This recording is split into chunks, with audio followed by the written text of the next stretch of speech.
Press the bell icon on YouTube and don't miss another update. So I have a last question on this American guy who went missing in North Sentinelese Island. What do you think happened? I don't know what happened because the North Sentinelese Island is actually no man's territory. Nobody's allowed to go there. And there have been people who've been there in the past, but the Sentinelese are very hostile. And therefore, the administration over the last 2 decades has actually said no contact with them. Otherwise, you had friendly parties taking coconuts and taking bananas and taking papaya and things of that kind and reaching out to the Jarawas.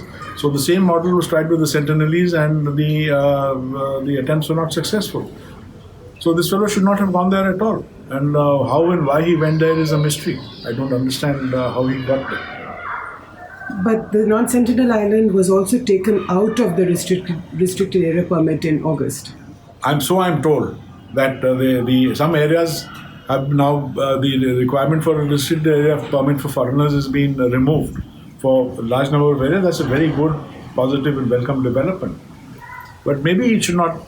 If it has been, it should not be removed for North Sentinel Island. So that should be brought back. So that at least legally there is a requirement that you cannot go there without a restricted area permit. So it was a mistake to open it up? I wouldn't say that. I don't know what considerations went into opening it up. But I think the idea was to liberalize the regime there so that you get more people coming in. And overall, I think the direction is correct. It's a good step. But maybe North Sentinel should not have been included in that list.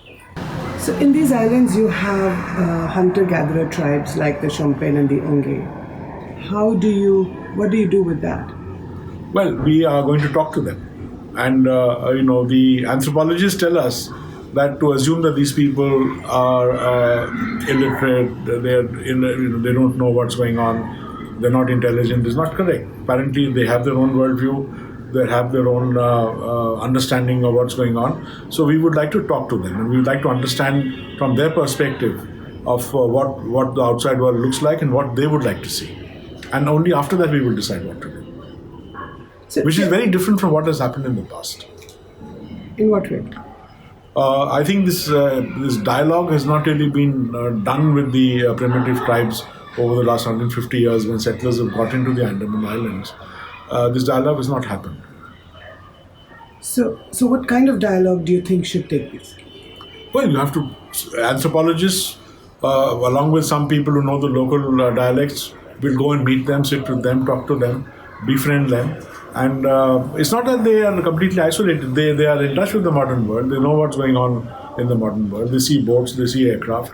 They sometimes come out for food. They sometimes come out for tobacco. So they know what's going on. And at the same time, they maintain a distance and they keep to their own lifestyle.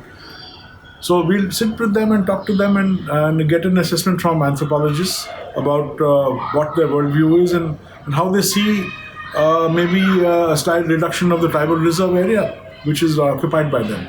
Because they have the luxury of foraging, roaming over 800 square kilometers of the area, and the population of Shompen is only 300.